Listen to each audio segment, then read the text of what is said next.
Hello everybody, my name is Sam Gregory and I am one of the Light and Land photography tutors. I'm going to be taking over their social media for the next few days to share some videos about some images from the south of France and from the Dolomites in Italy. Now, I'm leading some tours there in the next few months and I wanted to do just some short videos about some of the images, so where I took them, how I took them, why I took them, and maybe some of the thought processes in the editing side of things as well.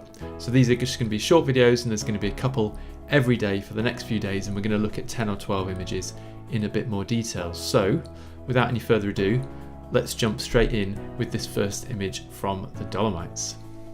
Looking here, we have a beautiful late afternoon side light coming in from the right hand side, and this is what I would call the final image. It's had very little done to it. In fact, if I show you the imported image, you can see a couple of things. First up, that the temperature is rather cool, it's quite blue.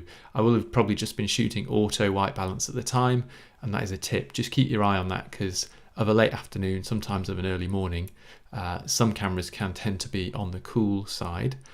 So what we do is we can just increase the temperature slider here just to bring some of that color back in to around the 5,500, 5,600, and that's more representative of that late afternoon warmth that was actually there.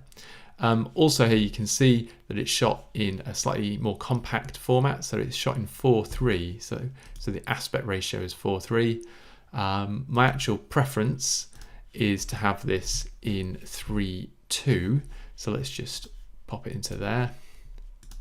And obviously you can change these after the fact, but wherever possible, I would encourage you to try and think about this at the actual point of capture and therefore not be worrying about cropping things afterwards. You could also use a 16:9 crop here. Why? Because you could argue what else are these lower segments bringing to the image, in that they're just gradual continuations of the tones that are already there. So for example, if we just pop that into a 16:9, you can see that it compresses and it gives us more of this sort of left to right story perhaps. The danger of that is that suddenly this area can feel a little bit too dominant perhaps, and there's not really much happening there, as you can see. So my preference actually in this image would be to have it back at 3:2 and actually just let it breathe a little bit, and it doesn't make this middle section too dominant basically. So that's enough of this image. If you have any questions, do pop them in the comments box and I will personally reply to any of those, any technical questions or processing or whatever it might be.